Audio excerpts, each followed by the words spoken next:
Nunca pensei que seria possível enterrar o próprio filho e na manhã seguinte receber uma mensagem dele. Os médicos disseram: parada cardíaca súbita acontece. Ontem o enterramos. E às 3 horas da madrugada, o funcionário de plantão da estação ferroviária quebrou o silêncio da minha casa com um telefonema breve. Seu filho deixou uma bolsa com seu nome. Corri até o carro, sufocado por um pressentimento terrível. Dentro da bolsa havia dinheiro, algumas anotações e um arquivo de vídeo. O que vi ali gelou meu sangue. Acreditem, passei 30 anos olhando nos olhos de assassinos. Aquela gravação e o que meu filho me contou pela tela me farão lamentar que meu coração não tenha partido naquele mesmo instante. Prometo, o desfecho vai abalar vocês até o fundo da alma, e o desenlace é completamente imprevisível e vai surpreendê-los tanto quanto me surpreendeu a mim. O que aconteceu a seguir não cabe em nenhum limite da moral. O telefone rasgou o silêncio da noite exatamente às 3h15. Com dificuldade, levantei a cabeça do travesseiro, estendi a mão e atendi. Do outro lado da linha soou uma voz masculina, muito jovem, hesitante e levemente envergonhada. O desconhecido falou apressado, querendo logo se livrar do recado. Desculpe o horário tardio, sou o plotonista da estação. Há um pacote deixado em seu nome. Em seguida, o rapaz ditou o número do compartimento e o código digital, acrescentando por último que a encomenda havia sido paga na véspera por uma pessoa que se identificara como Eugênio Ferreira Cardoso. A respiração foi cortada instantaneamente, como se uma argola de aço invisível tivesse comprimido meu peito, e diante dos meus olhos, na escuridão total, começaram a flutuar manchas cinzentas. Meu único filho havia partido na segunda-feira de manhã, e na tarde de ontem tínhamos entregado seu corpo à terra. Sentado nos lençóis amassados na escuridão absoluta, fiquei longo tempo ouvindo os bips curtos e regulares do telefone desligado. O frio avançava lentamente em direção ao coração, paralisando pensamentos e movimentos. Antes de continuar, façam-me um favor. Escrevam nos comentários de qual canto do mundo vocês estão assistindo a este vídeo agora. Fico um pouco mais aquecido quando vejo que minha confissão encontra eco em outras cidades. Olá, meus queridos. Meu nome é Arthur Domingues, tenho 66 anos. Dediquei 30 anos da minha vida ao serviço da lei, trabalhando como investigador e depois como promotor adjunto num sistema que ensina a nunca acreditar em ninguém pela palavra. Ao me aposentar há 5 anos, me dediquei inteiramente à casa que um dia construí com as próprias mãos, do alicerce ao telhado. A solidão de viúvo era amenizada por um antigo hobby, a restauração de relógios mecânicos antigos. Ao devolver à vida as engrenagens paradas, sempre me pegava pensando que o mecanismo de um relógio é o único dispositivo absolutamente honesto em todo o mundo. Os relógios ou funcionam corretamente, marcando os segundos, ou param completamente. E não existe um terceiro estado. Nenhuma mentira está embutida em sua natureza. A necessidade de agir me arrancou do torpor. Vesti-me com extremo cuidado para não perturbar com nenhum ruído a casa adormecida. No primeiro andar, atrás da porta do quarto de hóspedes, descansava Silvana, a viúva de 38 anos do meu filho. Após as pesadas cerimônias fúnebres, a nora se recusou categoricamente a voltar para o apartamento deles na cidade, declarando em voz baixa e cheia de pesar que ficaria aqui para cuidar do sogro viúvo. Enquanto amarrava os sapatos no corredor estreito, ouvia os ruídos quase imperceptíveis atrás da parede de madeira. Aquela mulher sempre me pareceu o par ideal para o ecologista que vivia sumido em laboratórios.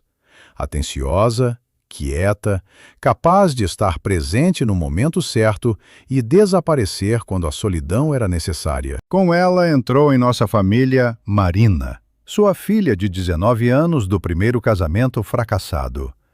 Uma garota fechada, que vivia escondendo o olhar e não largava por um segundo o celular moderno, sempre digitando e fotografando alguma coisa. A porta da entrada cedeu silenciosamente, me soltando na umidade fria do quintal noturno. O motor do carro ronronou contido. Os raios amarelos dos faróis arrancaram da escuridão os arbustos tortos de lilazes portão afora. Virei o volante e dirigi o carro pelas ruas adormecidas, onde apenas raros semáforos piscavam com luz inquieta. A borracha do volante queimava as palmas das mãos com frio. Mas esse tremor físico me ajudava a manter a consciência na realidade. A experiência investigativa de muitos anos, que parecia ter adormecido tranquilamente na aposentadoria, agora pulsava nas têmporas com uma ansiedade latejante. Como podia ter acontecido que um homem robusto e cuidadoso de 43 anos, que entendia profissionalmente de toxinas e venenos, tivesse morrido subitamente de uma simples parada cardíaca? As fachadas escuras dos prédios que passavam pela janela traziam de volta memórias de muitos meses atrás, para aquela época em que um perigo invisível havia cruzado pela primeira vez a soleira da nossa casa. Eugênio começou a mudar imperceptivelmente cerca de um ano antes da fatídica segunda-feira. Primeiro, foi embora a energia. Os ombros caíram, olheiras fundas e escuras se instalaram sob os olhos. O filho emagreceu visivelmente, e seu olhar sempre vivo e perspicaz de cientista tornou-se estranhamente vazio e distante. Queixas de fraqueza inexplicável, névoa periódica na cabeça e irregularidades no ritmo cardíaco passaram a soar em nossas conversas cada vez com mais frequência. O médico de família, após um exame superficial, declarava com autoridade esgotamento e estresse severo. Silvana, naqueles meses difíceis, transformou-se numa verdadeira enfermeira. A esposa tomou controle total de sua rotina diária. Levava o marido pessoalmente às intermináveis consultas. Quando ia visitá-los, observava como a nora havia completamente reformulado o cardápio habitual da família em prol da saúde do provedor. Na mesa, apareciam pratos estranhos, e a cada café da manhã, Silvana, com um sorriso gentil, colocava ao lado do prato um punhado inteiro de cápsulas coloridas e suplementos vitamínicos. Olhando para aquele cuidado tocante, sentia apenas profunda gratidão paterna. Alegrava-me de que meu filho, sempre ocupado, tivesse encontrado um porto seguro e uma pessoa dedicada. A habilidade de detectar mentiras, desenvolvida ao longo de 3 décadas de interrogatórios com estelionatários experientes, falhou justamente onde era mais necessária: no círculo das pessoas mais próximas. Uma lembrança específica me perseguia durante todo o trajeto até a praça, surgindo na consciência com uma clareza dolorosa. No verão passado, os dois tínhamos nos embrenhado no concerto da velha cerca de madeira do quintal dos fundos. O calor de agosto era insuportável. No ar havia um cheiro denso de resina aquecida e aparas frescas de pinho.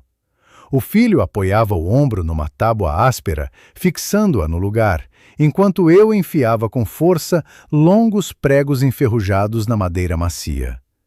Entre 2 golpes fortes do martelo, houve uma pausa inesperada.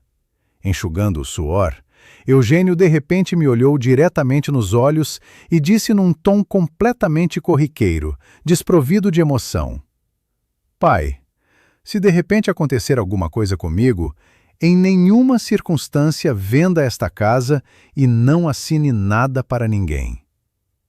As palavras soaram tão absurdas e fora de lugar naquele dia ensolarado com cheiro de madeira que ri alto, chamando seus medos de bobagem total de um homem esgotado. O filho nem sorriu em resposta, apenas apertou mais a tábua com os dedos.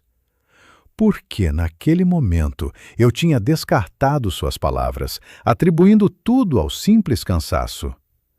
Acaso um verdadeiro investigador tem o direito de ignorar avisos tão diretos vindos do próprio sangue?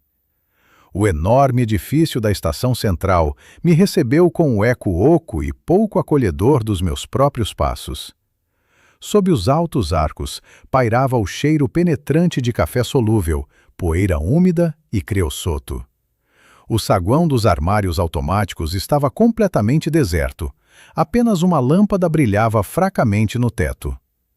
Percorrendo as longas prateleiras metálicas, parei diante de uma porta cinza discreta com o número 17 gravado. Foram necessários vários longos segundos para acalmar o tremor nos dedos e digitar corretamente o código ouvido por telefone nos botões duros. A portinha se abriu com um rangido. No fundo metálico do compartimento havia um objeto bastante grande e pesado, cuidadosamente embrulhado em papel craft grosseiro. Sem me atrever a abrir o pacote sob a luz forte, voltei a passos rápidos para o estacionamento deserto, fechei a porta do carro e abaixei as travas dos fechos. Acendi a luz fraca do teto do habitáculo. O papel cedeu com um estalo seco, revelando seu conteúdo no banco do passageiro gasto. O conjunto de objetos parecia estranho e assustador. Uma caderneta de couro com bordas desgastadas, um minúsculo pendrive preto, um envelope branco firme com meu nome escrito em letras familiares e um maço robusto de notas grandes em dinheiro vivo. Por cima de tudo, havia uma folha dobrada ao meio, com um bilhete curto de Rodrigo, antigo amigo e colega de Eugênio no trabalho. Desdobrando o papel, aproximei-o da fonte de luz fraca. O texto estava escrito às pressas, com pressão forte, como se a pessoa quisesse se livrar logo de um peso pesado. Eugênio me entregou este pacote exatamente 3 semanas atrás. Tirou minha palavra. Se ele não me ligar até o dia 1º, devo levar tudo ao pai pessoalmente. Esperei honestamente a ligação a cada dia. Ele nunca ligou. Me perdoe por ter entregado tão tarde. A garganta se contraiu num espasmo amargo. A presença de uma soma significativa em dinheiro vivo falava mais alto do que qualquer palavra. O ecologista, habituado a calcular o desenrolar das situações vários passos à frente, havia reservado esses recursos com um objetivo muito claro. Meu filho havia se preocupado em deixar para mim recursos independentes para o caso de bloqueio das contas bancárias, que são tão fáceis de arrestar ou esvaziar com uma procuração nas mãos. Ele havia previsto a magnitude da catástrofe que se aproximava. Afastando o dinheiro de lado, toquei reverentemente no envelope lacrado. A caligrafia no papel permanecia uniforme, sem uma única linha vacilante. Essa característica de manter a calma exterior nos momentos de maior tensão, Eugênio havia herdado de mim. Minhas mãos, que por 30 anos seguidos, com fria calculista, haviam embaralhado protocolos de acariações, examinado provas materiais e arquivado laudos periciais, agora tremiam traiçoeiramente. O que exatamente poderia ter descoberto um pesquisador cujo trabalho diário era identificar contaminações ocultas dentro da própria família? Que terrível verdade escondia por trás do sorriso quieto e prestativo a mulher que agora dormia tranquilamente no quarto de hóspedes da minha casa construída com capricho? O papel firme do envelope rasgou com um som seco que ecoou no espaço estreito do habitáculo do carro. Dentro havia uma folha de caderno dobrada ao meio. A caligrafia familiar, até na menor curva, permanecia espantosamente uniforme, sem uma única marca nervosa. Essa incrível capacidade de manter a firmeza da mão e a clareza do pensamento nos momentos de tensão extrema, Eugênio havia herdado de mim. Desdobrando a mensagem sob o fraco teto amarelo, li as linhas curtas. Pai, se você está lendo isso é porque não consegui a tempo. Há coisas que você precisa saber sobre Silvana e sobre o homem que ela traz para nossa casa enquanto estou em viagens de trabalho. Estive coletando provas por 3 longos meses. Todo o material está no pendrive. Assista ao arquivo de vídeo primeiro, obrigatoriamente. A casa depende inteiramente de você. Em nenhuma circunstância assine nada. Tirando do porta-luvas o velho computador portátil que sempre levava comigo para consultar mapas, introduzi com dedos trêmulos o minúsculo acumulador preto na entrada. A tela acendeu com uma luz fria e azulada, iluminando impiedosamente cada ruga profunda do meu rosto. Na pasta raiz havia um único arquivo de vídeo. O cursor do mouse ficou parado sobre ele por vários longos segundos antes de eu me forçar a clicar 2 vezes no ícone. Na tela apareceu meu filho.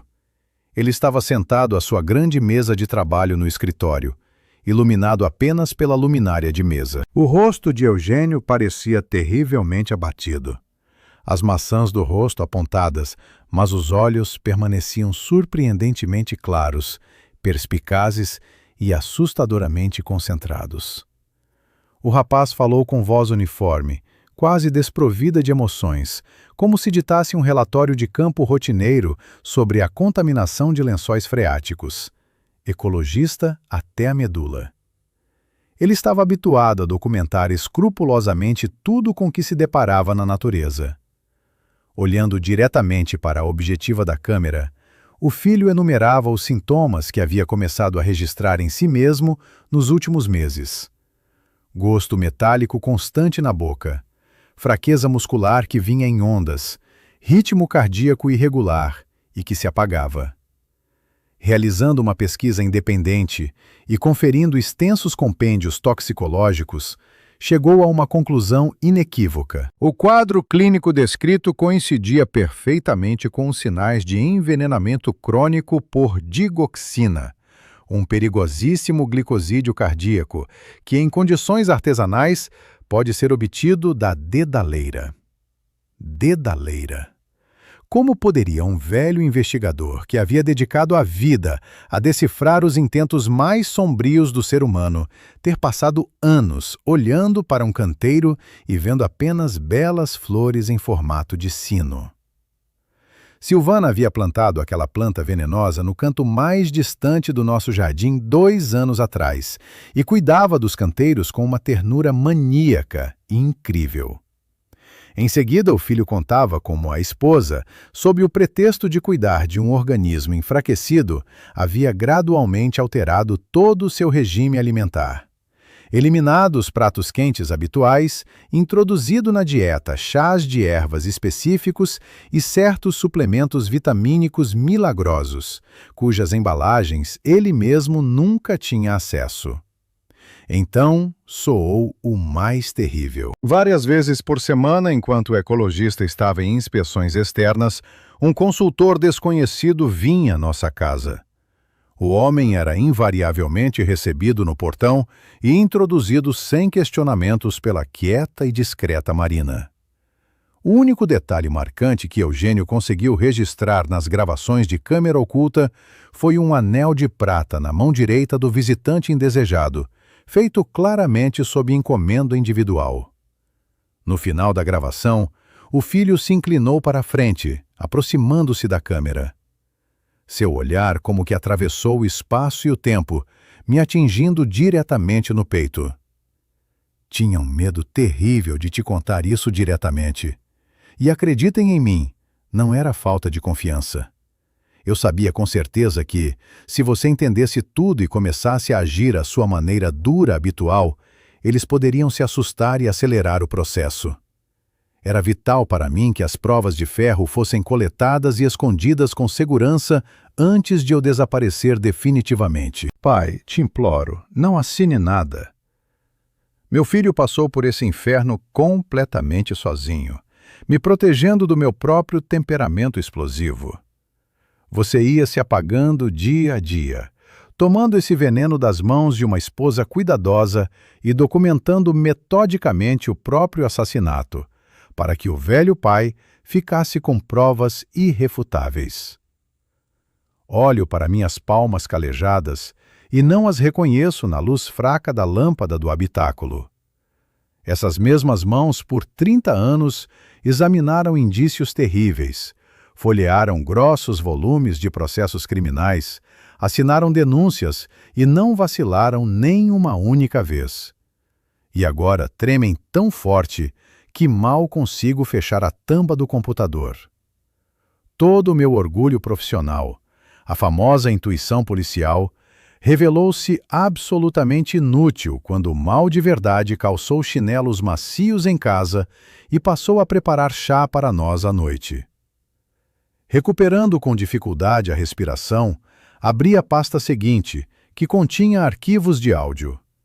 A qualidade da gravação deixava a desejar. O microfone estava claramente escondido em algum lugar embaixo de uma cadeira da cozinha, transmitindo abafadamente passos e barulho de louça. Mas as palavras eram perfeitamente audíveis. Silvana e aquele mesmo homem, a quem ela chamava carinhosamente de Antônio, conversavam de forma surpreendentemente calma. Discutiam os eventos que estavam por vir com a mesma entonação corriqueira com que as pessoas normalmente planejam comprar papel de parede novo para a sala. Antônio, em barítono confiante, informou que um tabelião conhecido já havia preparado uma procuração geral para a administração de todos os bens. Soou uma frase que gelava a alma sobre a necessidade de assinar o documento enquanto o velho ainda estava em perfeito juízo. Silvana gentilmente acrescentou que sua filha Marina, há 3 meses, vinha registrando diligentemente todas as minhas falhas de memória relacionadas à idade. Os óculos esquecidos na mesinha, os nomes dos remédios confundidos, as perguntas feitas 2 vezes. O material deveria ser mais do que suficiente para iniciar uma comissão psiquiátrica independente. E então o homem concluiu com uma voz calma e satisfeita. Eugênio não é mais um obstáculo para nós. Desligando o computador, fiquei longo tempo sentado no carro que esfriava, ouvindo o murmúrio da cidade que acordava. O céu cinzento da manhã dissolvia gradualmente a escuridão noturna. Girando lentamente a chave de ignição, dirigi o carro em direção à casa. O percurso habitual parecia completamente estranho. O portãozinho familiar rangeu com seu som costumeiro. Na janela do primeiro andar ardia uma luz quente e aconchegante. Cruzando a soleira da cozinha, senti o aroma adocicado do mingau de aveia recém-cozido. Silvana estava junto ao fogão num avental impecavelmente limpo. Virando-se ao som dos meus passos, a nora franziu as sobrancelhas com preocupação e perguntou gentilmente: Arthur Domingues, mas onde foi nessa hora tão cedo, sem nem avisar? Por dentro se levantou uma onda escura e surda de fúria. Queria agarrar aquela mulher pelos ombros e sacudi-la até que a máscara de enfermeira caísse do rosto. Fazendo uma respiração funda, desci lentamente até a cadeira e respondi. Não conseguia dormir, minha filha. Resolvi dar uma voltinha pelas ruas vazias, respirar um pouco. Ela suspirou compreensiva. Pôs à minha frente uma xícara fumegante de porcelana e disse baixinho. Tome algo quente. O senhor precisa cuidar do coração agora, por todos nós. Olhando para o líquido dourado na xícara, senti pela primeira vez em muitos anos aquela sensação esquecida e aguçada de caçador. O momento em que você já sabe com certeza quem está sentado à sua frente na cadeira do interrogatório, mas o suspeito ainda está convicto de sua total impunidade. O jogo havia começado, e as regras agora seriam ditadas por mim. Os dias seguintes se fundiram numa maratona lenta e extenuante. Viver sob o mesmo teto com pessoas que friamente tiraram a vida do seu único filho é uma tortura para a qual ainda não foi inventado um nome adequado no Código Penal.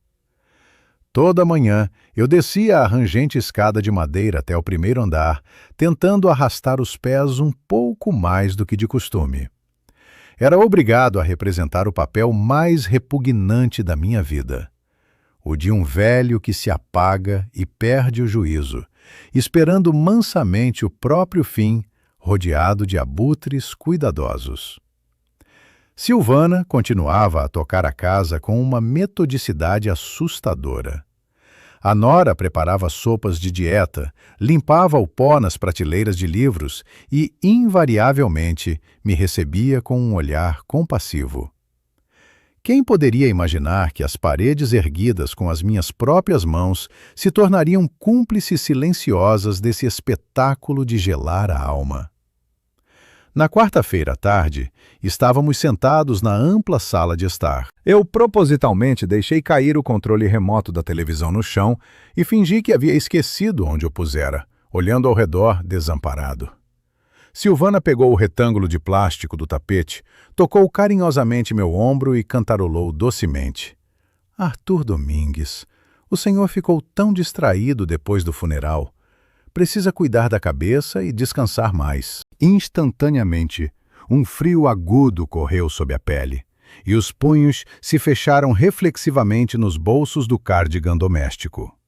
O que mais queria no mundo era pegar seu pulso fino e forçá-la a olhar nos meus olhos até ela revelar toda a verdade. Mas em vez disso, apenas curvei os ombros, imitando um sorriso confuso. Com o canto do olho, notei um leve movimento no sofá. Marina, de 19 anos, que não despregava os olhos da tela do smartphone por um segundo, mudou ligeiramente o ângulo do aparelho. Ouviu-se um clique quase imperceptível do obturador virtual da câmera. A menina coletava meticulosamente a base de provas para a futura comissão médica. Cada tropeço meu, cada gota de chá derramada ou palavra esquecida era carinhosamente arquivada na memória digital. Nesses mesmos dias, Antônio começou a aparecer abertamente em nossa casa. O homem se comportava com cortesia ostensiva, mas seu olhar avaliador e proprietário revelava suas verdadeiras intenções de cabeça. Ele examinava os painéis de carvalho no corredor, verificava a tiragem da lareira e sentava confiante à cabeceira da mesa de jantar, no mesmo lugar onde Eugênio sempre jantava. Em sua mão direita brilhava opacamente um anel de prata maciço, o mesmo de que meu filho havia falado em sua mensagem de despedida em vídeo. Por quanto tempo uma pessoa consegue fingir ser cega e impotente quando cada célula do seu corpo clama por uma vingança imediata e cruel? Na sexta-feira de manhã, convencido de que Silvana estava ocupada no jardim, saí silenciosamente de casa. Chamando um táxi discreto até o centro da cidade, fui ter com um homem a quem podia confiar a minha vida. O advogado Garrido era meu antigo companheiro de confiança desde os tempos do trabalho conjunto no Ministério Público.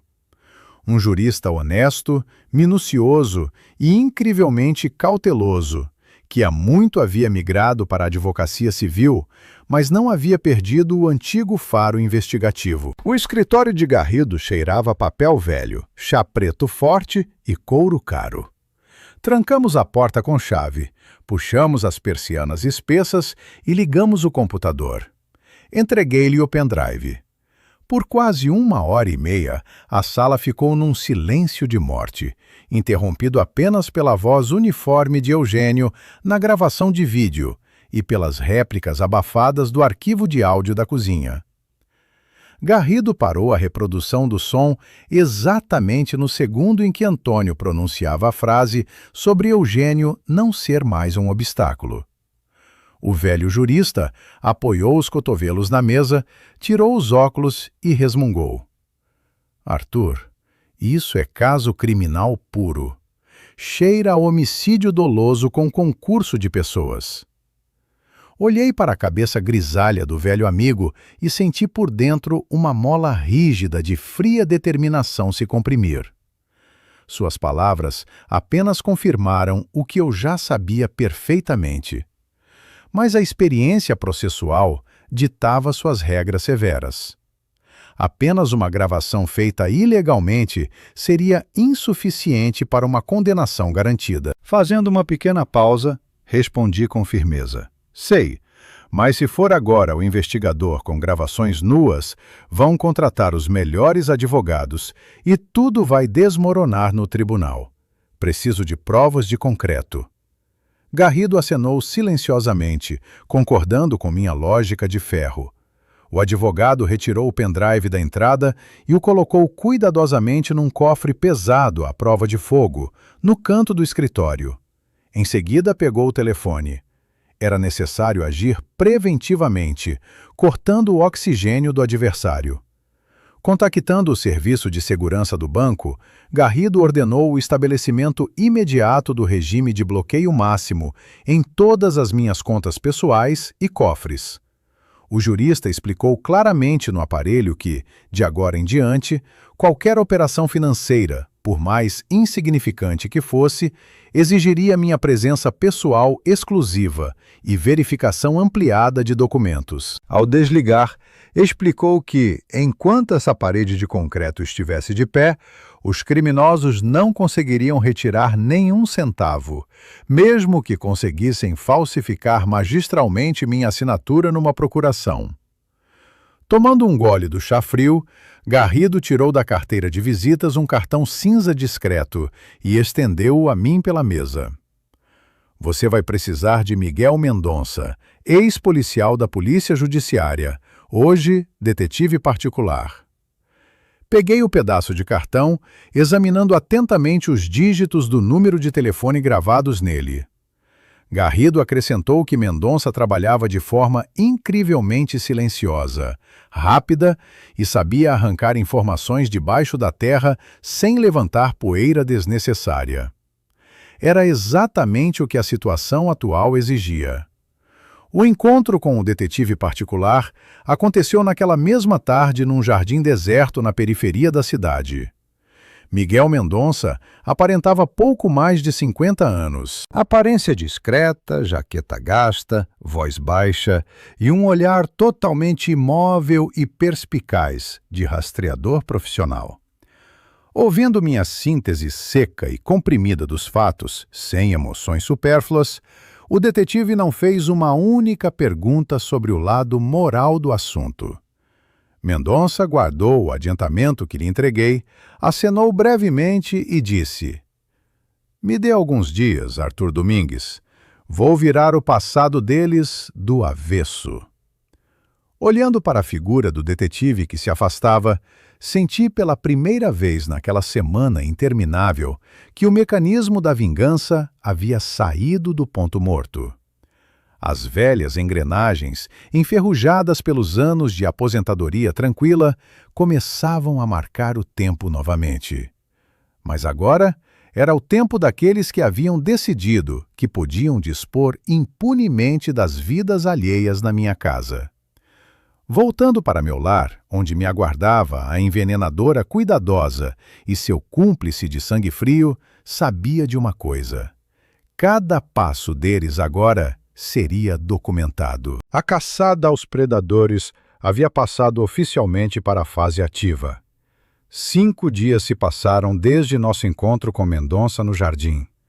Durante todo esse tempo, continuei a ir ao café da manhã, usando a máscara de um aposentado respeitável e levemente distraído. Silvana assava panquecas, cujo aroma antes me parecia o mais aconchegante do mundo, mas agora só causava uma náusea surda. Na garganta havia constantemente um nó amargo, como se eu mesmo estivesse engolindo aos poucos o veneno com que haviam alimentado meu Eugênio. Marina, a filha da nora, continuava inseparável do celular. Sentada no canto do sofá, captava cada movimento desajeitado meu, cada suspiro pesado, arquivando cuidadosamente esses indícios na memória de seu aparelho. É difícil descrever com palavras o vazio que se espalhava no peito quando me dava conta. A jovem a quem meu filho comprava os melhores vestidos e pagava professores particulares, pregava friamente pregos no meu caixão. Na terça-feira à noite, Mendonça enviou uma mensagem curta. Precisa buscar os documentos. Mesmo lugar, às 19 horas. Lá fora, uma chuvinha miúda e irritante havia transformado as folhas caídas numa pasta escorregadia e castanha. O ar úmido estava impregnado de cheiro de podridão e asfalto molhado. Dizendo a Silvana que ia até a farmácia comprar colírio, saí pelo portão. O carro de Mendonça estava à sombra dos velhos tílios, mal visível da rua. Sentando no banco da frente, senti o cheiro de tabaco e café forte que o detetive aparentemente bebia aos litros, rastreando meus domésticos. Miguel silenciosamente me estendeu uma pasta volumosa de plástico cinza. Meus dedos, apesar de toda a compostura, tremiam visivelmente quando abri a primeira folha. Dentro, havia fotografias tiradas com objetiva telefoto. Nas imagens, datadas ainda de março, 8 meses antes da morte do meu filho, Silvana e Antônio riam alegremente num café de um ginásio esportivo de elite. Não pareciam conhecidos casuais. Pelo contrário, suas poses, gestos, o modo como o homem a abraçava possessivamente pela cintura, gritavam sobre uma ligação longa e sólida. Eles haviam planejado essa tomada como generais preparam um avanço sobre uma fortaleza indefesa. «Olha a segunda página, Arthur Domingues», disse Mendonça em voz baixa, sem desviar o olhar do para-brisa encharcado pela chuva. «Lá está o mais interessante sobre seu consultor». Antônio revelou ser uma personagem bastante notável em certos círculos. 7 anos atrás, aquele senhor de porte nobre ostentava o título de tabelião, até ser desligado da profissão com escândalo. O motivo foi a transferência do apartamento de uma velha senhora solitária com demência progressiva. O caso havia milagrosamente se desintegrado por um erro processual absurdo cometido durante a busca. Mas ele foi riscado do registro para sempre. Desde então, Antônio atuava por meio de toda uma rede de empresas de fachada, especializando-se em assessoria jurídica de idosos solitários. O esquema estava polido até o brilho. Procuração, declaração de incapacidade, e assim os bens mudavam de dono com a aprovação anuente de médicos comprados. Porém, o golpe mais doloroso me aguardava no meio da pasta. Mendonça havia desenterrado a história da apólice de seguro de Eugênio. Acontece que, originalmente, o único beneficiário em caso de morte do filho era eu. Mas 4 meses atrás, em plena madrugada, alguém havia entrado na área do cliente no site da seguradora usando a senha dele e alterado os dados. Agora, todos os pagamentos, e a quantia ali era de 6 dígitos, se destinavam a Silvana. Mendonça realizara uma perícia técnica e rastreou o endereço do dispositivo digital a partir do qual a operação foi realizada. O sinal levava diretamente ao notebook que Eugênio dera de presente a Marina no seu aniversário de 19 anos. Naquela mesma noite, de acordo com o diário médico que a esposa cuidadosa mantinha, o filho havia recebido uma dose reforçada de calmante para dormir profundamente. Confesso honestamente, naquele momento faltou-me literalmente ar. O presente do pai havia sido usado para roubá-lo ainda em vida. Diga-me, o que você acha? Eu deveria, naquele mesmo segundo, ter chamado a polícia e acabado com esse pesadelo? Ou valeu a pena levar meu jogo até o fim, para que nenhum dos 3 pudesse escapar da rede da justiça? Valia a pena travar o combate jurídico imediatamente? Ou continuar fingindo ser um velho impotente para reunir provas irrefutáveis de seus intentos criminosos? Voltando para casa, fiquei longo tempo parado no corredor, ouvindo sons que vinham da cozinha. Lá tilintavam colheres, ouvia-se o risinho baixo de Marina. Parecia uma idílica cena familiar comum, se não soubéssemos que sob esse gelo fino fervilhava um abismo negro e venenoso. Na manhã seguinte, decidi mudar de tática e conversar com nossa vizinha, Dona Lourdes. Aquela mulher tinha 74 anos e morava do outro lado da cerca havia 5 décadas. Dona Lourdes cuidava das verduras nos seus canteiros com uma persistência, como se disso dependesse o destino da humanidade, e, ao mesmo tempo, lembrava os números de todos os carros que haviam parado na nossa rua. Peguei uma cesta de maçãs e me aproximei da cerca. A vizinha, como esperado, estava mexendo no seu repolho tardio.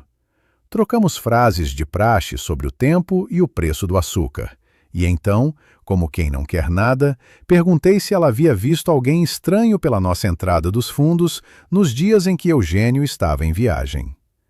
Dona Lourdes endireitou-se, enxugando as mãos no avental encardido, e seus olhos acenderam com aquela luz especial que só existe nos olhos de quem guardou um segredo importante por muito tempo. Vi sim, Arthur, ela sussurrou, lançando olhares para as janelas da minha casa. Um carro preto de marca estrangeira ficava no beco toda terça e quinta. O homem do casaco caro ficava batendo o anel no volante. E à tarde, quando escurecia, 2 vezes vi ele passar pelo portão e entregar a Silvana umas ampolas de farmácia pequenas. Ela as escondia no bolso e corria logo para o jardim. Pensei que era remédio, que ela tinha vergonha de alguma doença. Mas será que remédio se entrega assim, como se fosse coisa roubada? Agradeci a vizinha, deixei-lhe as maçãs e senti que por dentro havia tomado forma definitiva uma decisão. Meu telefone, escondido no bolso do paletó, havia registrado cada palavra de Dona Lourdes. Agora, precisava encontrar o lugar onde Silvana escondia seus tesouros. O jardim era seu feudo, ao qual meu acesso estava vedado sob o pretexto de que eu podia pisotear acidentalmente suas flores raras. Ela guardava com especial cuidado o canto mais distante, coberto de dedaleira. As flores grandes, semelhantes a sinos em altos caules, tinham um aspecto magnífico. Mas eu já sabia que morte se ocultava em seu suco. Esperando o crepúsculo, quando Silvana saiu com Antônio para uma suposta reunião com um advogado e Marina se fechou em seu quarto com os fones de ouvido, saí à caça. O chão sob os pés estava úmido e macio. Abri caminho até ao celeiro, atrás do qual ficava aquele canteiro proibido. Perto do alicerce havia uma pedra decorativa pesada, coberta de musgo. Levantando-a com uma alavanca de jardim, descobri uma pequena cavidade onde estava escondido um recipiente de plástico hermético. Dentro havia 2 frascos de vidro com líquido transparente e um caderno de capa de couro artificial. Quando o abri e iluminei com a lanterna, meu coração quase parou. Não era um diário, mas um verdadeiro caderno de laboratório. Com a letra cuidada de Silvana, estavam anotados datas e números. 14 de março, dose 0,4 miligramas. Pulso reduziu 12 batimentos por minuto. Paciente queixa-se de névoa. Continuar. Ela documentava o assassinato do próprio marido com a frieza de um patologista. Mas o mais aterrorizante era o segundo frasco. Nele estava colada uma tira de esparadrapo com as palavras escritas à sua mão. Domingues. Dose. E uma data marcada para o dia seguinte ao suposto julgamento sobre minha incapacidade. Eu deveria ter ido após o filho assim que minha assinatura nos documentos se tornasse desnecessária. Nesse momento senti que o frio do metal dos frascos penetrava através do plástico das luvas direto no meu sangue. Acaso a ganância pode queimar completamente em um ser humano tudo o que é humano? Como é possível olhar nos olhos de uma pessoa, servir-lhe chá e ao mesmo tempo anotar no caderno como o coração dela desacelera? Embrulhei cuidadosamente os frascos e o caderno em polietileno. A oficina com os velhos relógios era o único lugar que aqueles predadores consideravam seguro e entediante. Foi exatamente lá, no corpo vazio de um relógio de parede do século XIX, que escondi minha principal prova. Agora tinha tudo: motivo, meio de execução e confirmação documental do dolo. Naquela noite, quando Silvana voltou e, com seu cuidado habitual, me ofereceu um copo de leite morno com mel, olhei para suas mãos. As mesmas mãos que escreveram as dosagens do veneno no caderno. Na sala de estar, os relógios de pêndulo tique-taqueavam alto, e aquele som não me pareceu mais pacífico. Agora era uma contagem regressiva. Para eles, até o momento em que viriam buscá-los. Para mim, até o momento em que finalmente pudesse olhar honestamente para a foto do filho e dizer que não o havia traído. Entendia que os eventos estavam prestes a se acelerar. Silvana passou a entrar com mais frequência no escritório de Eugênio, olhando ao redor. Ela claramente buscava o que ele havia conseguido esconder, o pendrive e os registros que agora estavam comigo. Estávamos ambos jogando nossa partida, e o preço do erro nesse jogo era igual à vida.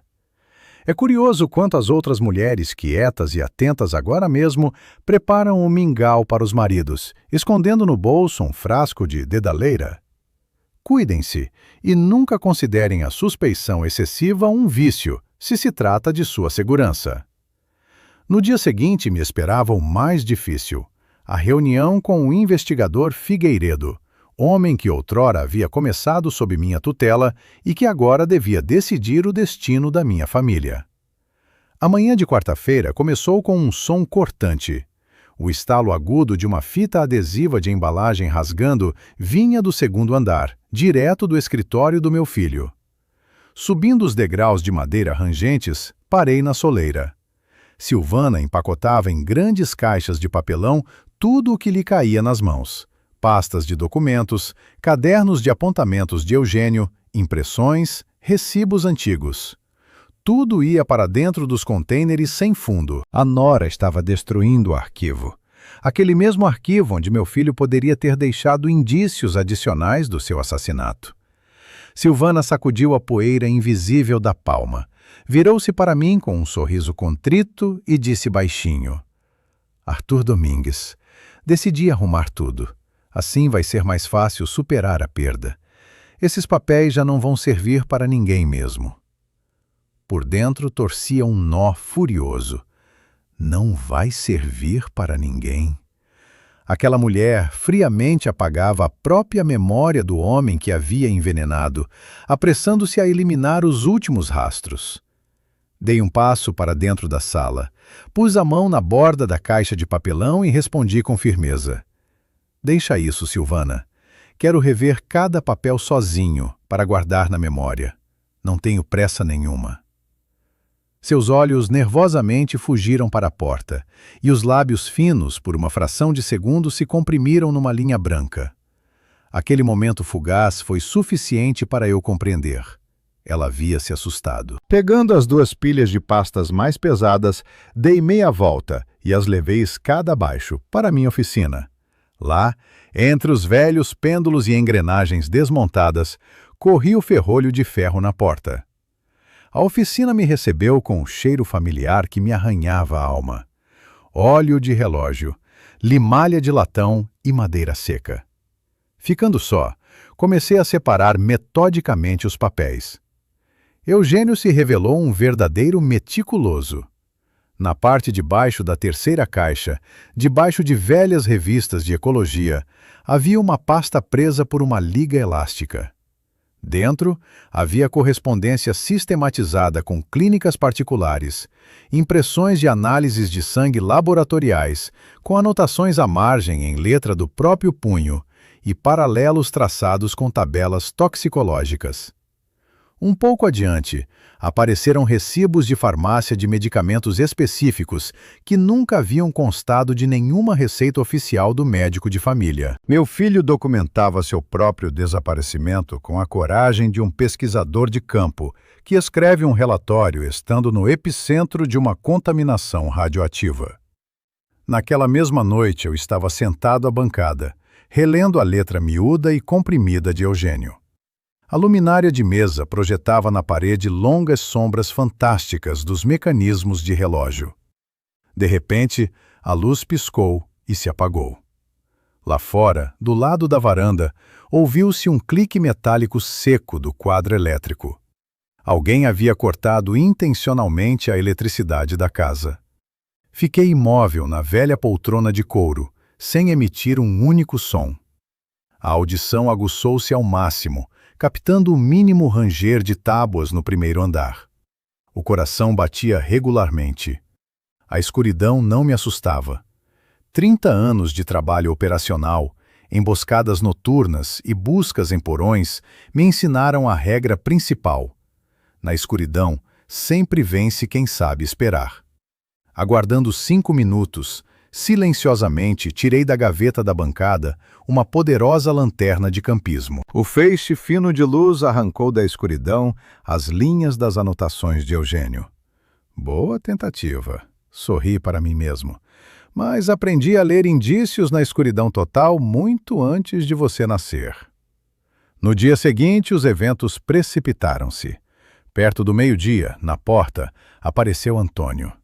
Tinha um ar deliberadamente elegante. Fato caro, camisa impecavelmente engomada. Na mão, o visitante segurava uma pasta de couro espessa. Silvana afadigava-se ao redor da mesa da sala, pondo as xícaras de chá. No canto, como um detalhe acidental de decoração, pousou Marina, apontando como de hábito a objetiva do telefone para nós. O espetáculo aproximava-se de seu clímax. Antônio tirou da pasta várias folhas de papel, empurrou-as pela mesa polida e disse sucintamente: Arthur Domingues, o tabelião preparou uma procuração padrão para a administração de assuntos correntes, simplesmente para que possamos ajudá-lo com a burocracia enquanto o senhor está neste luto tão pesado. Só ao ouvir sua voz aveludada e compassiva, quase me levantei da cadeira. A petulância daquele abutre, que já mentalmente dispunha das minhas economias e da minha casa, era desconcertante. Silvana tocou suavemente meu cotovelo, olhou nos meus olhos com adulação e cantarolou ternamente. Assine, papá, só queremos o seu bem, para não ter que andá-lo arrastando por repartições. Papá. Ela chamou-me de papá. Por dentro, tudo congelou com aquela hipocrisia monstruosa. Lentamente tirei do bolso do peito os óculos de armação de chifre, coloquei-os no nariz e peguei a caneta oferecida. Li devagar, folheando pensativa e pausadamente as páginas, percorrendo com os olhos cada cláusula daquele documento de rapina. Antônio sorria satisfeito, recostado no encosto da cadeira, brincando com seu anel de prata maciço. Silvana sentava inusitadamente direita, contendo a respiração. Estavam convictos de que me haviam partido. Terminando de ler a última página, coloquei cuidadosamente a caneta sobre o documento, tirei os óculos e, olhando diretamente para os olhos saciados do visitante, perguntei: Diga-me lá, jovem, em que cidade exatamente o senhor conseguiu perder a sua licença de tabelião por fraude? O sorriso escorregou do rosto de Antônio tão rapidamente como se fosse lavado por ácido. O visitante nervosamente endireitou o impecável colarinho da camisa, espremeu de si um sorriso contorcido e gaguejou. Não percebo absolutamente do que está a falar. Isso é algum engano.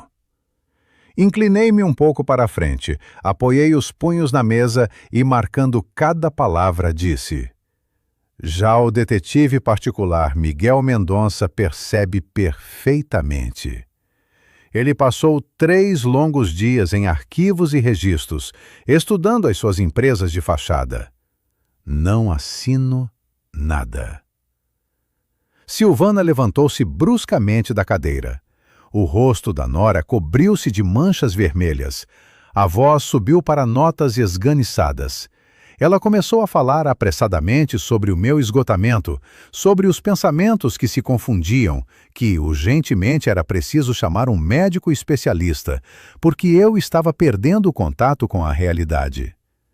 Sem lhe ouvir os lamentos, levantei-me silenciosamente da mesa, dei meia volta e, a passos firmes e cadenciados, dirigi-me pelo corredor direto para a minha oficina. Atrás de mim, pairou um silêncio sinistro, que logo explodiu em vozes sufocadas, mas furiosas. Eles discutiam. Os predadores perceberam que a presa se revelara dentada e os havia arrastado para dentro de uma armadilha. Fechando atrás de mim a pesada porta da oficina, dei 2 voltas na chave. Sentando na poltrona perto da janela, tirei do bolso o telefone e liguei para Garrido. O velho advogado respondeu ao primeiro toque. Descrevi-lhe brevemente a situação e combinamos manter a linha de comunicação aberta. Naquela noite não me deitei. Fiquei sentado na poltrona funda, com um cobertor quente nos ombros, a ouvir a respiração da minha velha casa. Por volta das 2 da madrugada, no corredor, ouviram-se passos quase imperceptíveis e furtivos. A maçaneta metálica da porta da minha oficina girou lentamente, com um rangido sinistro, até o limite. A porta não cedeu. Alguém ficou parado do outro lado, respirando pesado.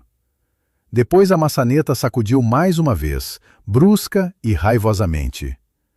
Eu estava sentado na escuridão, segurando na mão o telefone com o ícone do gravador ativo. O pulso mantinha-se regular. Eles haviam passado para o ataque aberto, largando as máscaras, mas não tinham contado com uma coisa.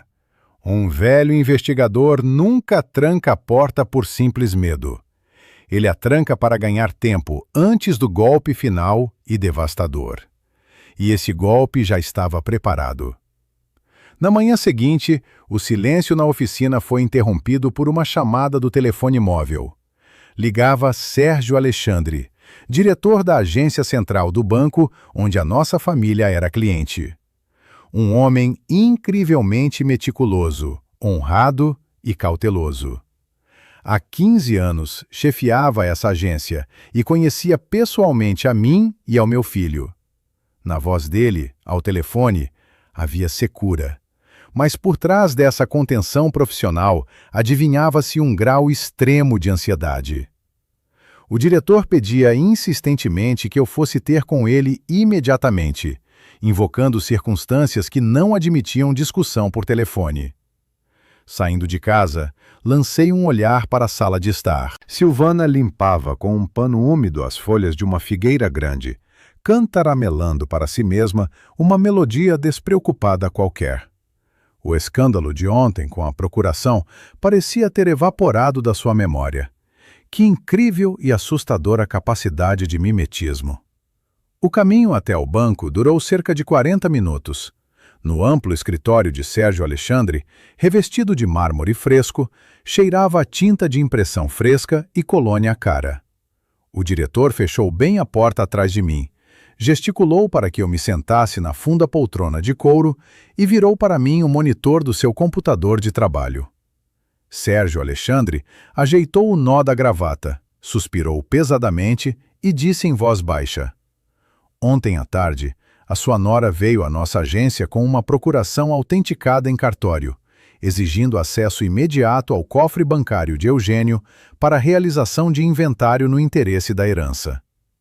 Meus dedos apertaram com força mortal os braços da poltrona. Portanto, aquela encenação noturna com Antônio era apenas uma manobra de diversão, e eles já tinham em mãos outro papel, fabricado com antecedência.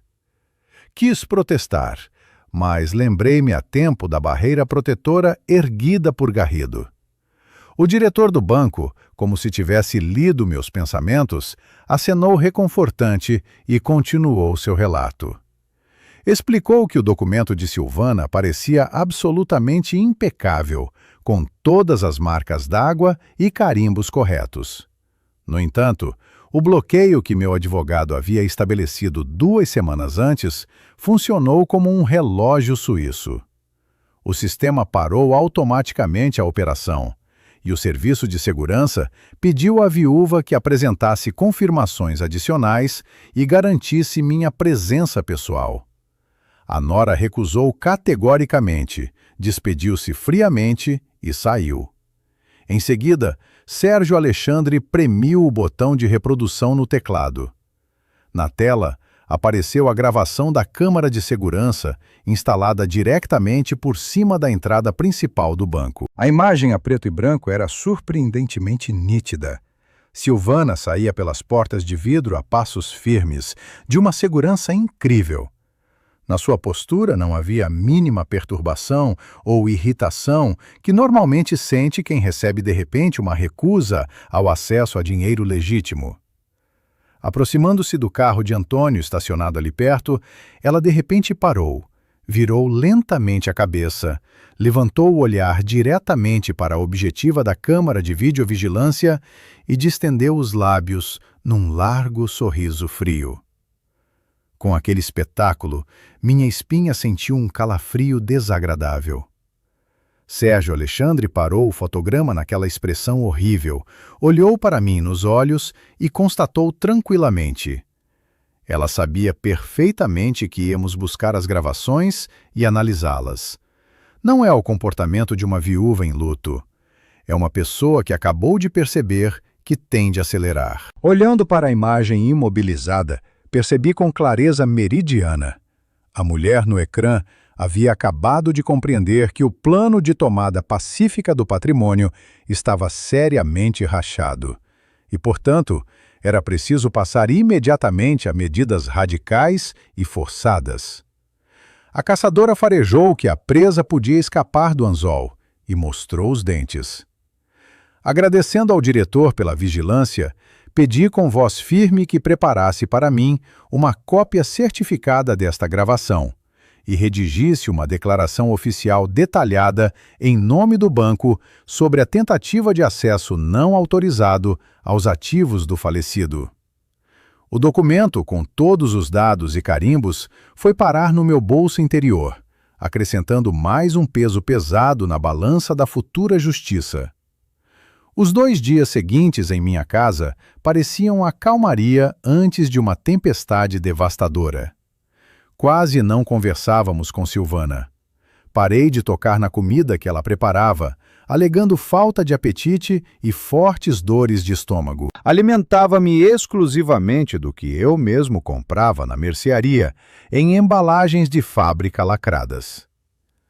Marina continuava sentada no seu canto com o telefone, mas agora, em seus olhares lançados por debaixo das sobrancelhas, lia-se não a habitual monotonia, mas a tensa expectativa do desenlace. O fim daquele cerco local chegou depois do almoço. Eu estava na sala de estar, folheando maquinalmente velhos álbuns de fotografia de Eugênio, quando tocaram insistentemente na cancela. Na soleira, estavam 2 homens de constituição robusta. Tinham batas brancas impecavelmente limpas e, na mão, o mais velho dos visitantes indesejados segurava uma velha mala médica. Silvana, como se só esperasse por aquele toque, escorregou imediatamente da cozinha para o hall. Com um dramatismo trágico na voz, a nora pôs-se a contar aos visitantes uma lenda bem ensaiada. Por favor, entrem. Estou tão grata à Comissão Distrital de Avaliação de Capacidade por terem respondido. Estou simplesmente fora de mim de preocupação com a saúde do meu sogro. Por dentro fervilhava um ódio surdo e escaldante por aquele teatralismo mentiroso, mas por fora mantive a absoluta calma. Levantando-me da poltrona, fui até a porta da sala e analisei atentamente os especialistas chegados. Eles, inseguros, estenderam-me as credenciais de cor vermelha. Os documentos tinham um aspecto imponente, com carimbos de brasão e assinaturas. Qualquer pessoa comum da minha idade há muito teria entrado em pânico ou feito um escândalo, confirmando assim brilhantemente o diagnóstico inventado. Mas eu trabalhei 30 anos num sistema onde as falsificações se reconhecem não pelos olhos, mas por um sentido profundo, adquirido pelo exercício. Pus devagar os óculos e comecei a estudar os papéis apresentados. Aqueles impressos eram novos demais. O cartão ainda cheirava a tipografia. A tinta nos carimbos parecia demasiado brilhante e nítida, sem aquela irregularidade quase imperceptível que fica sempre nos velhos carimbos gastos de uma clínica estatal. Além disso, médicos verdadeiros de urgência ou brigadas de psiquiatria olham sempre diretamente para o paciente, avaliando seu estado desde os primeiros segundos. Esses dois evitavam o olhar, e os olhos vagueavam pela mobília cara, pelos quadros nas paredes, pela pesada porta de carvalho do meu escritório. Eles não tinham vindo tratar nem avaliar. Tinham vindo calcular o preço do futuro imóvel do seu mandante, Antônio. Apontando com a mão para o sofá de couro, propus-lhes calmamente, com um tom frio, que entrassem na sala e se sentassem. Os homens trocaram olhares inseguros, mas obedeceram. Sentei-me na poltrona em frente, cruzei as mãos no colo e iniciei o meu interrogatório. Primeiro pedi, com voz uniforme, completamente desprovida de emoções, que me mostrassem o despacho do Tribunal de Comarca que autorizaria aquela comissão a entrar em casa particular sem o correspondente requerimento do próprio proprietário. Silvana engoliu nervosamente em seco, rebolando de um pé para o outro junto ao umbral. Vendo a confusão nas caras dos visitantes, continuei a fazer perguntas, encurralando-os no canto processual. Nesse caso, façam o favor de me apresentar a licença estatal do estabelecimento médico em cujo nome estão agindo agora, para que eu possa verificar o número diretamente no registro oficial. O mais velho dos homens, ajeitando o colarinho da bata, tentou imitar indignação profissional e começou a murmurar às pressas frases decoradas sobre normas médicas. Não lhe deixei terminar o pensamento mentiroso, interrompendo-o abrupto com o tom de aço frio de investigador. Rapazes, se não têm documentos verdadeiros, saiam já da minha casa e voltem com os papéis que eu de facto possa verificar. Passei 30 anos a tratar exatamente destes assuntos. Saiam. A magia das batas brancas dissipou-se num instante. Percebendo que à sua frente não estava um velho senil, mas um jurista profissional que facilmente podia chamar a polícia naquele preciso momento, os falsos médicos recuaram para a saída. Deixaram o hall tão rápida e desajeitadamente como se uma matilha de cães os perseguisse. A porta se fechou, deixando-me a sós com Silvana no silêncio que pairava no corredor. O rosto da nora torceu-se a ponto de ficar irreconhecível. Nele havia algo que se partiu com um estalido. A máscara de enfermeira em luto deu uma fenda funda, revelando a desorientação predatória de quem acabou de ser privado de uma presa certa. Ela respirava pesado, parada junto ao espelho. Não lhe disse uma única palavra de censura, simplesmente dei meia volta e voltei para a sala de estar. Lá, sobre a pesada lareira de pedra, pendiam velhos relógios de madeira com badaladas. Um objeto de decoração banal, ao qual havia muito ninguém em casa prestava atenção particular. Levantei os olhos e olhei para o mostrador de talha. Exatamente uma semana atrás, enquanto Silvana dormia, havia montado cuidadosamente sob a caixa de carvalho uma minúscula câmara de vídeo moderna com microfone. O dispositivo estava ligado de forma segura à rede doméstica. Naquele mesmo momento, tudo o que acontecia na sala, o aparecimento dos falsos médicos, as suas credenciais falsas, a tentativa da nora de organizar um exame ilegal e a fuga vergonhosa dos golpistas, já estava guardado no servidor seguro do advogado Garrido. Os criminosos nem suspeitavam de que tinham tecido com as próprias mãos uma corda firme ao redor do próprio pescoço, ao cruzar a soleira da minha casa. Parado no meio do quarto vazio, ouvia o tiquetaquear surdo. Sentia como se tivesse voltado 3 décadas atrás para o meu velho escritório de paredes descascadas. Olhava para o mostrador e pensava em como é amarga e paradoxal a vida humana. A base probatória estava reunida em pleno. O alicerce da acusação estava cimentado com betão. Era hora de dar o golpe final e devastador contra quem me havia roubado o mais precioso. Tendo bebido na cozinha um copo de chá forte do meu próprio termos para não tocar mais na louça de Silvana, saí de casa. Meu caminho levava ao edifício da Procuradoria da República da cidade. o mesmo lugar onde deixei a melhor metade da minha vida. Alexandre Figueiredo, experiente investigador com olhos de quem viu a mais sombria face do mundo, esperava-me no seu gabinete estreito no terceiro andar. A pasta pousou na mesa gasta, com um baque surdo e definitivo. Figueiredo não fez perguntas inúteis, simplesmente ligou em silêncio o computador de trabalho. Durante quase uma hora no gabinete, só se ouviram os cliques curtos do rato e o farfalhar seco das páginas que eram viradas. O investigador examinou atentamente o vídeo-testamento de Eugênio. Ouviu várias vezes as vozes abafadas da gravação de áudio da cozinha. Em seguida, seus dedos abriram com cuidado o caderno de laboratório de Silvana. Ele lia página por página, absorvendo cada dose de veneno documentada. Examinava longamente e sombriamente, através do material transparente do saco, os frascos de vidro, estudando o rótulo médico com o meu nome. Tomou conhecimento dos materiais do detetive particular Miguel Mendonça.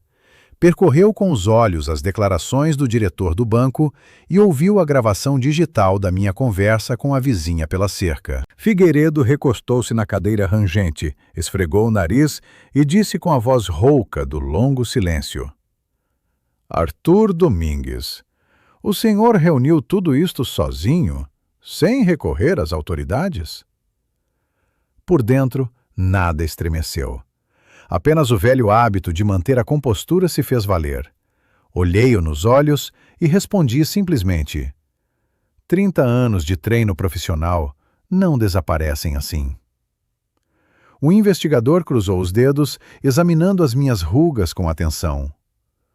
O senhor realizou em 3 semanas o trabalho que o meu departamento levaria no mínimo meio ano. Mas, para o tribunal, isso não chega. Precisamos desesperadamente de uma exumação. Essas palavras atingiram-me como um murro de boxe pesado. O ar no espaço estreito ficou instantaneamente viscoso e sufocante. O interlocutor inclinou-se para a frente, baixando a voz para um murmúrio compassivo, mas firme. Para confirmar juridicamente de forma inabalável a presença de digoxina, são necessários tecidos do corpo. Sem isso, o caderno e os frascos são apenas provas indiretas que um bom advogado tentará refutar em 2 tempos. Com a confirmação laboratorial da morgue, temos uma prova direta e irrefutável de homicídio doloso. Eu estava sentado na dura cadeira de estado, sentindo que as pontas dos dedos traidoramente anestesiavam. Perturbar o túmulo fresco, voltar a levantar o caixão, voltar a passar por esse inferno burocrático e físico. Diga-me, seria fácil para si dar o consentimento para que o corpo do seu único filho fosse novamente retirado da terra úmida por causa de um papel com carimbo azul? O coração paterno gritava desesperadamente que o rapaz merecia descanso. Mas a razão do velho detetive ditava o contrário. Sem isso, sua morte agonizante ficará impune. Eugênio juntou aquelas provas ultrapassando uma dor física terrível. Ele acreditava nas minhas forças. Recuar agora significaria pisotear sua última vontade. Fazendo uma respiração funda do ar abafado do gabinete, arranquei de mim uma única palavra, surda e irrevogável: está bem. O mecanismo da justiça começou a girar com uma velocidade assustadora.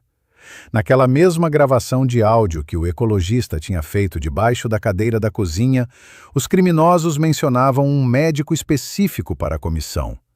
Disse ao investigador o apelido que então soou de passagem. Figueiredo fez um par de telefonemas curtos pelo telefone interno, anotando rapidamente dados num pedaço de papel e sorriu sombriamente.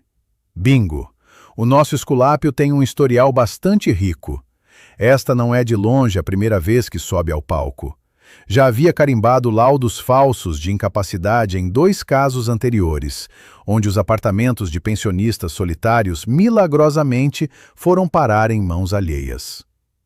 Resultou que também o ex-tabelião Antônio aparecia regularmente nas bases de dados policiais. Nos últimos 10 anos, aquele senhor figurara em 3 histórias semelhantes, mas nunca chegou ao banco dos réus.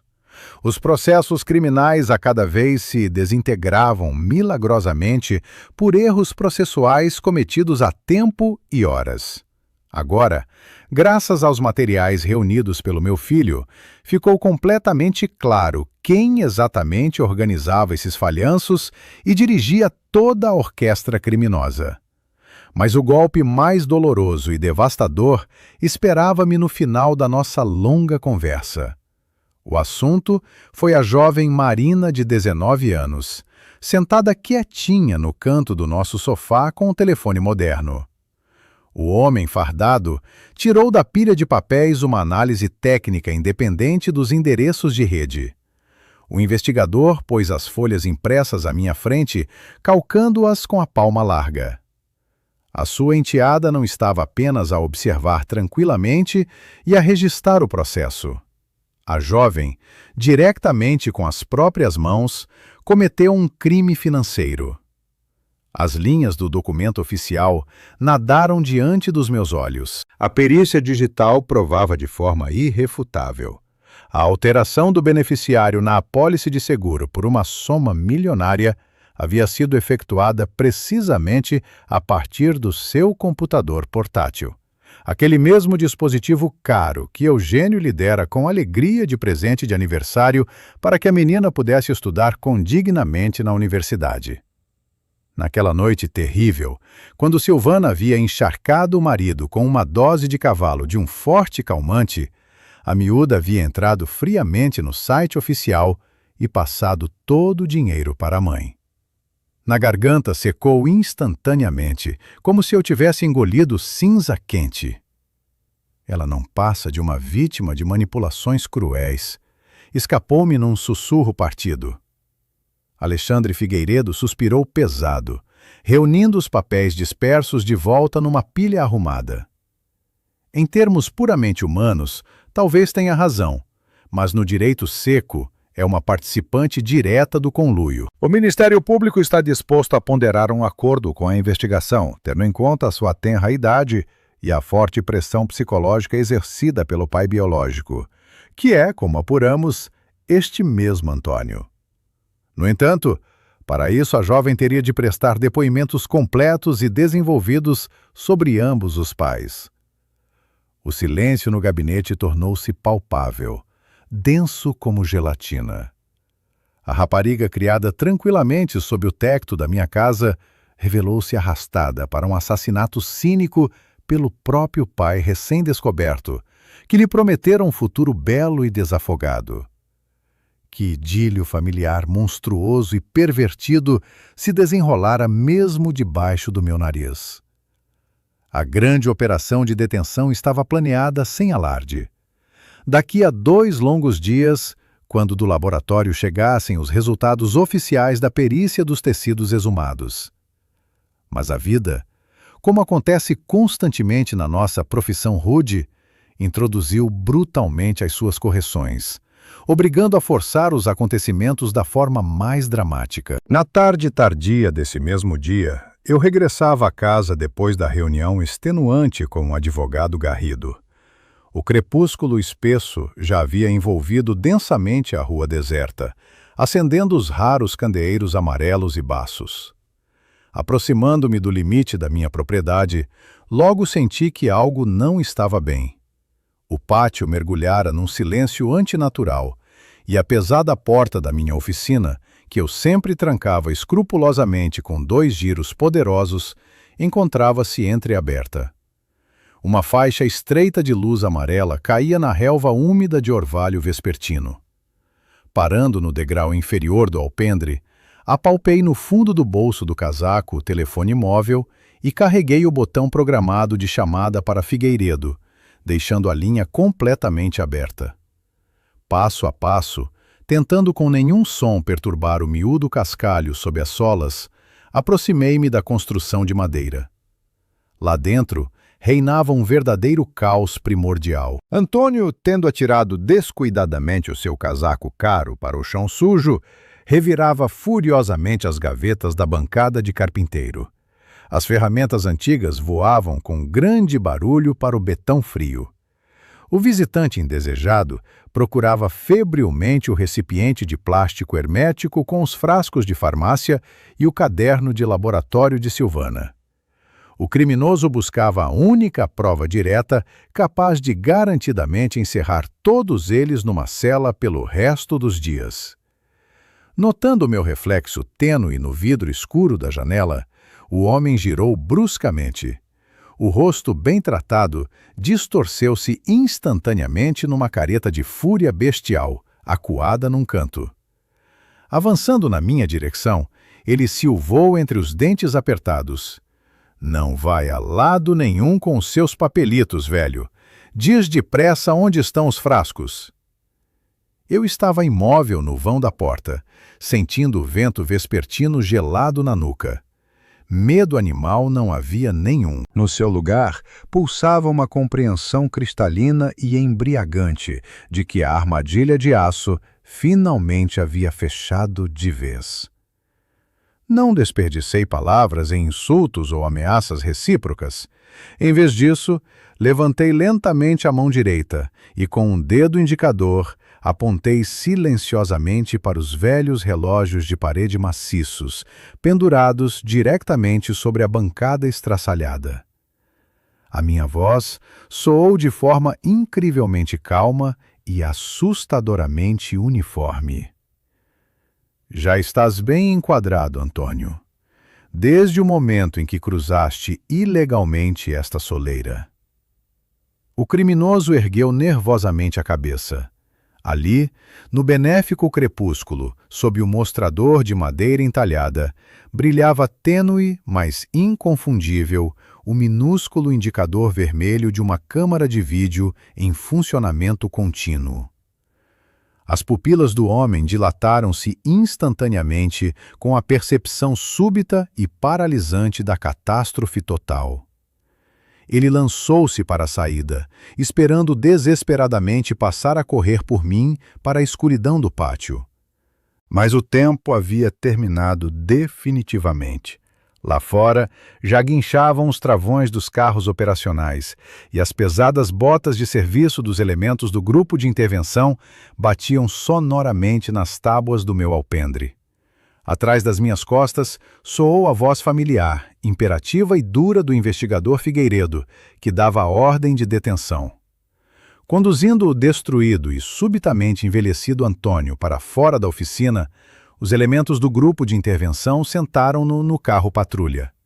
O anel de prata na sua mão direita brilhou opacamente à luz do candeeiro de rua pela última vez, antes de a porta com grades se fechar com um baque surdo. Eu e o investigador Figueiredo entramos lentamente no hall bem iluminado. A casa que eu construíra como uma fortaleza sólida para minha família naqueles minutos havia se transformado definitivamente num local de crime. Na ampla sala de estar, no sofá de couro, estava sentada Silvana. De ambos os lados dela, como estátuas silenciosas, imobilizaram-se dois funcionários robustos em farda. A nora não gritava, não torcia as mãos em histeria e não tentava defender-se como costumam fazer os criminosos apanhados em flagrante. A mulher estava sentada de forma inusitadamente direita, com as mãos no colo, e simplesmente olhava para mim. A expressão do seu rosto era-me dolorosamente familiar. É exatamente assim que olham os réus experientes na sala do tribunal, quando a sentença condenatória já foi lida pelo juiz e recorrer da decisão não tem sentido. Silvana ergueu para mim um olhar pesado e imóvel, endireitou lentamente a borda do casaco claro e disse baixinho: "Só tinha de assinar os papéis. Seria mais fácil para todos." Olhei para aquela mulher cuidada e arrumada, que metodicamente durante meses havia envenenado o meu único filho. E fiquei espantado com a facilidade com que o mal absoluto se sabe disfarçar de conforto doméstico. Nem uma gota de arrependimento, nem uma sombra de consciência da própria monstruosidade. Apenas pesar pelo plano vantajoso que fracassara. Fazendo uma respiração funda para conter o tremor na voz, respondi surdamente. Para quem exatamente mais fácil? Ela nem pestanejou em resposta, como se a minha pergunta tivesse soado numa língua estrangeira que ela desconhecia completamente. Nesse momento percebi claramente que diante de mim estava sentada não uma pessoa, mas uma casca vazia e queimada por dentro, movida exclusivamente pelo instinto de ganância. O investigador Figueiredo, com um gesto curto, mandou levar a detida. Quando Silvana era conduzida para fora da sala, do quarto de hóspedes do primeiro andar, saiu um jovem operacional com um saco de celofane na mão. Ele chamou silenciosamente o seu superior. Segui-os pelo corredor. No quarto reinava uma ordem perfeita, mas na cama cuidadosamente feita havia um objeto estranho. Uma volumosa mala de viagem de couro escuro. Dela emanava um tênue e quase imperceptível cheiro de perfume de lavanda, que Silvana sempre usava. Figueiredo calçou as luvas de borracha, abriu o fecho Eckler e tirou metodicamente o conteúdo para cima da colcha. O passaporte estrangeiro de Silvana, um maço volumoso de notas em embalagem bancária e uma passagem de comboio. O investigador pegou a impressão com 2 dedos, aproximou-a da luz do candeeiro de mesa e leu atentamente a letra miúda. A passagem para o expresso noturno havia sido comprada com antecedência e era apenas uma, só para ela, sem Marina. Será que a alma humana consegue enegrecer tanto pela avareza a ponto de friamente sacrificar a própria filha para salvar a liberdade? Aquela mulher, percebendo que o cerco se fechava inexoravelmente, serenamente arrumara as coisas e preparara-se para desaparecer ao abrigo da noite. Tencionava deixar a filha de 19 anos ali, naquela casa, entregando a rapariga à lei para responder por tudo. Pela apólice de seguro falsificada, pelos rastros digitais, pela cumplicidade na fraude. A mãe biológica havia usado seu próprio filho como escudo humano, para ganhar para si mais um dia de vantagem. Marina estava, entretanto, na cozinha. A rapariga estava sentada à mesa de jantar, encolhida. O seu telefone moderno, que habitualmente lhe servia de muro de proteção fiável do mundo exterior, agora estava pousado com o ecrã para baixo na toalha de mesa clara.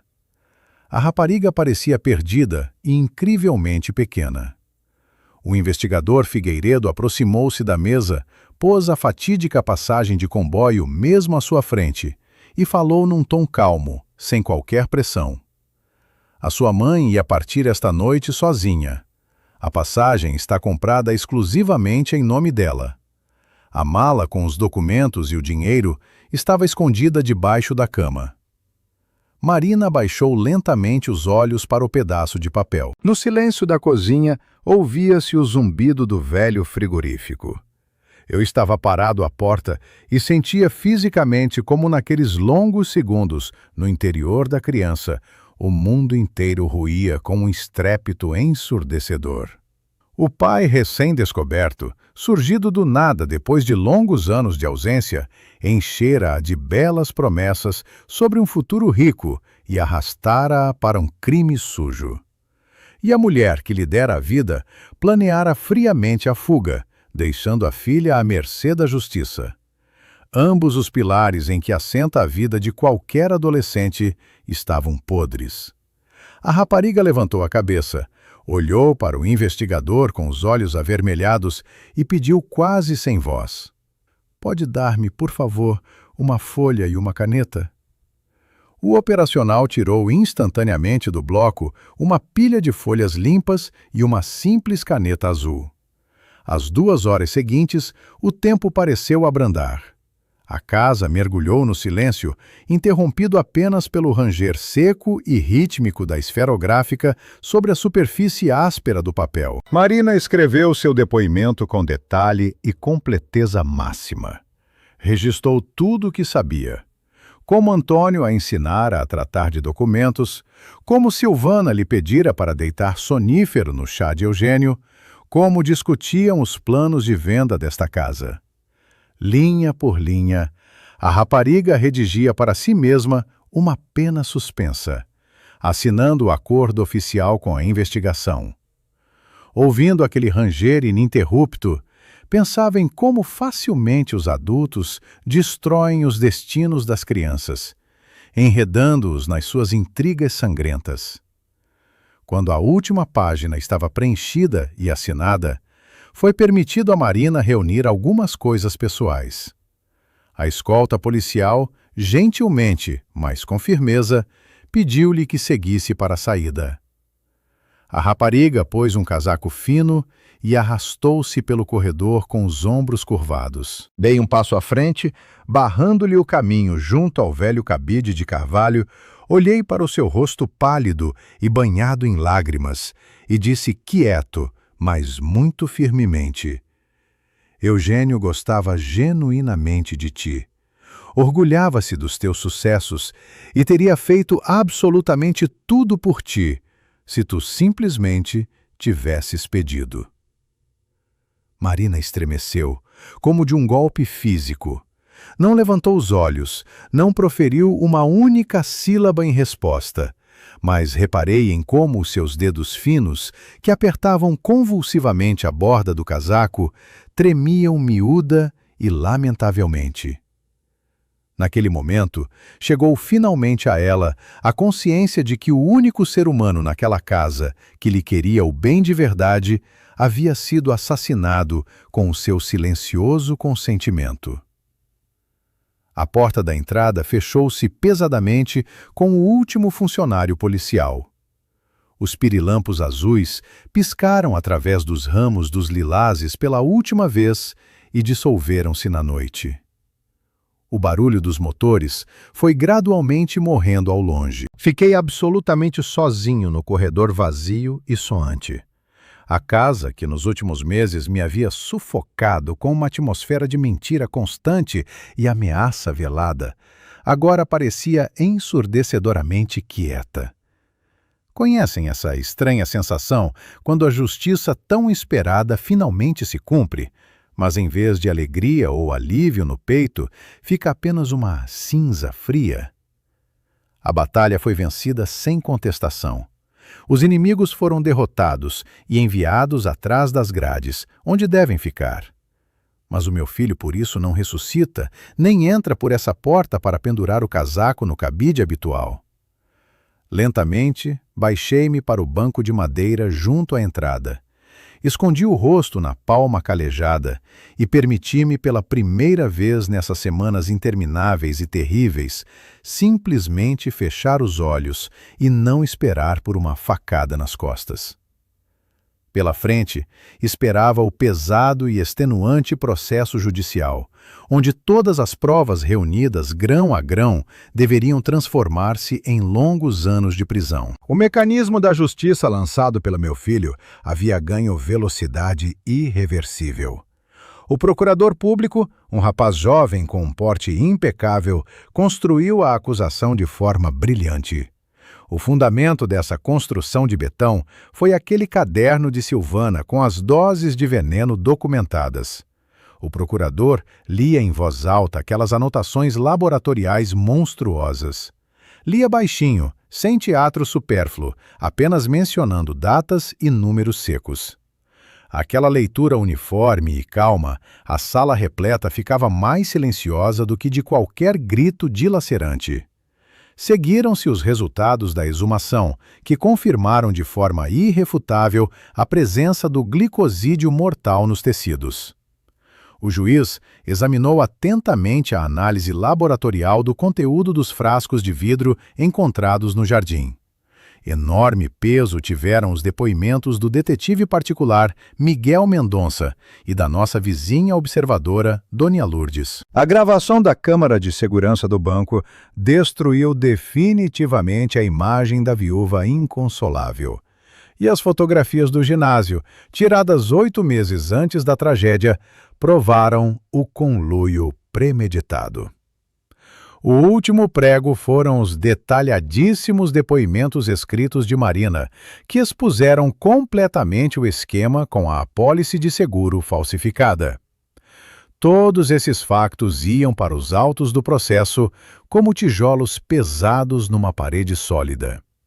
A sentença soou como uma martelada. Silvana recebeu prisão perpétua sem o mínimo direito à libertação condicional. A Antônio foram dados 15 anos de estabelecimento prisional de regime fechado, com confisco total de bens. O funcionário médico comprado foi encaminhado para a prisão por 8 longos anos. Marina, tendo em conta a sua idade, as manipulações psicológicas por parte do pai biológico e a plena colaboração com a investigação, recebeu uma pena suspensa, com um longo período de prova. Eu estava sentado no banco de madeira duro na sala do tribunal e ouvia o homem de toga preta ler as penas. Durante décadas, aquela imagem, o juiz, a cela com os réus, a sala com a respiração suspensa, a voz monótona do secretário, havia sido o meu cotidiano de trabalho normal. Agora, tudo isso havia se tornado profundamente pessoal, gravado no coração a fogo. A enorme diferença entre o papel do Estado e o sangue humano vivo ficou-me verdadeiramente clara apenas agora. Quando a sessão terminou, os participantes do processo começaram a dispersar lentamente. O investigador Figueiredo apertou minha mão com firmeza e disse: Eugênio deixou provas absolutamente espantosas e simplesmente impecáveis, Arthur Domingues. Por dentro, doeu tristemente com aquelas palavras sinceras, porque o meu filho havia, de facto, revelado ser um profissional do mais alto nível, pago esse estatuto com a própria vida. Olhei para o oficial e respondi baixinho. Ele era um investigador muito bom. Simplesmente nunca soube disso. O regresso à casa naquela noite foi um marco. Cruzando a soleira, senti pela primeira vez em muitos meses que a casa estava verdadeiramente vazia. Aqui já não havia sorrisos falsos, nem cuidados venenosos, nem passos furtivos à noite. Havia apenas um silêncio denso e ensurdecedor. Percorri lentamente as divisões e comecei a tirar metodicamente, passo a passo, tudo o que era estranho. A textura pesada e aveludada das velhas cortinas que a nora havia pendurado na sala por causa do alegado aconchego arranhava as palmas quando eu as arrancava com força das calhas. Como poderia eu permitir que essas coisas continuassem a envenenar o espaço onde cada prego havia sido cravado com as minhas próprias mãos? Levei para a rua todo o conteúdo do quarto de hóspedes, reuni em grandes sacos a roupa deixada, joguei fora a louça tocada por aquelas pessoas. Depois, abri de par em par todas as janelas, deixando entrar para dentro a corrente de ar gelada, mas tão necessária naquele momento. Tendo limpo as divisões habitadas, desci à minha oficina. Ali, entre o cheiro habitual de limalha de latão e óleo de relógio, aguardava-me o que Eugênio havia escondido antes de todas as suas provas digitais. Atrás do encosto de madeira entalhada de velhos relógios de parede, no canto mais escuro da caixa, havia um pequeno maço de envelopes postais, firmemente atado com corda de cânhamo grosseiro. As cartas eram manuscritas e endereçadas a mim. O filho escrevera-as ao longo de todo o último ano. Algumas missivas datavam da época em que ainda estava de boa saúde, e algumas foram criadas já naqueles meses terríveis, quando percebeu que estava a morrer lentamente. Os meus dedos gretados acariciavam cuidadosamente o cordel duro que comprimia a pilha de cartas. Nesse instante, todo o cansaço acumulado durante meses, que havia mantido a espinha como uma haste de aço, de repente ruiu. Já não era o caçador frio e calculista de segredos alheios. A fúria que me havia levado a armar armadilhas metodicamente e a aguardar na escuridão havia evaporado completamente, até ao fundo. No seu lugar, espalhou-se uma saudade paterna, silenciosa e sem fundo, pelo filho desaparecido para sempre. De repente, fiquei com um medo enorme de desatar aquele nó, porque aquelas folhas eram o último fio que me ligava ao filho vivo. Mas sabia que devia ler cada palavra para finalmente libertar a sua alma. Desdobrando a primeira folha, vi o texto sobre o nosso antigo concerto da cerca no verão passado. Pai, nunca te disse então o principal. O principal é o seguinte: sinto-me infinitamente orgulhoso de que tu sejas o meu pai. Não por causa das tuas realizações no Ministério Público e não por causa desta casa sólida, mas porque sempre me ensinaste a ver as coisas como elas são de facto. Mesmo quando essa verdade causa uma dor insuportável. As lágrimas, que não conhecia há várias dezenas de anos, rolavam silenciosamente pelas faces. Ia abrindo envelope atrás de envelope, absorvendo cada palavra. Na última missiva, escrita já com uma mão que fraquejava, havia apenas uma frase curta. Pai, quando encontrares este esconderijo, é porque resolveste tudo este pesadelo. Sempre soube que ias resolver, com toda a certeza. Durante muito tempo estive simplesmente sentado na velha poltrona, apertando as cartas contra o peito. Dezenas de mecanismos de relógio à minha volta guardavam silêncio. Havia muito que eu havia parado de os dar corda. Acalmando-me um pouco, levantei-me, aproximei-me dos relógios mais antigos, herdados do meu avô, e girei suavemente a chave de cobre. O pesado pêndulo de latão oscilou para um lado, depois para o outro. O som vivo, regular e rítmico do batimento mecânico encheu lentamente a oficina vazia. Saindo para o jardim de outono, dirigi-me diretamente ao canto mais distante, onde cresciam aquelas flores malditas. A terra úmida e fria enfiava-se sob as unhas quando eu arrancava com as mãos nuas as grossas raízes da dedaleira. E aquele trabalho físico pesado trazia um alívio incrível, quase fisiológico. Ia empilhando os caules venenosos para depois os queimar até as cinzas. A terra naquele lugar devia ficar absolutamente limpa. Do outro lado da vedação de madeira, ouviu-se um leve rumor. Dona Lourdes apoiou-se na travessa enegrecida da cerca e perguntou baixinho: "Como andas agora, Arthur?" Na sua voz trêmula, havia tanto envolvimento genuíno que o nó voltou a apertar na garganta. Limpei a sujidade agarrada às palmas, respirei fundo o ar fresco e respondi com calma: "Vivo, Dona Lourdes. Simplesmente sigo vivendo." Ela acenou compreensiva com a cabeça, endireitou o lenço e acrescentou: "E isso já é muito bom, vizinho." Estávamos de lados opostos da mesma cerca onde no verão passado, e quente, eu e o filho havíamos cravado pesados pregos. Ali, onde entre dois golpes de martelo, soou o único aviso direto do qual eu então me havia descuidado despreocupadamente. Agora ouvi-o com uma clareza absoluta. Tarde demais para salvar o filho, mas a tempo de salvar a sua honra. À noite fervi no velho bule um chá preto forte e saí para o alpendre. O crepúsculo descia suavemente sobre o jardim limpo. Estava sentado nos degraus de madeira e pensava em como o meu filho havia feito exatamente o mesmo que eu havia feito durante 30 anos da minha vida. Reuniu paciente os factos dispersos, guardou cuidadosamente as provas, calculou as jogadas do adversário com antecipação e depois transmitiu tudo isso às minhas mãos, como um testemunho. A minha casa está sólida, construída pelas minhas próprias forças em 91, resistiu a este golpe invisível, mas terrível. A justiça desta vez chegou catastroficamente tarde, não tendo conseguido proteger uma pessoa inocente. Mas chegou na mesma.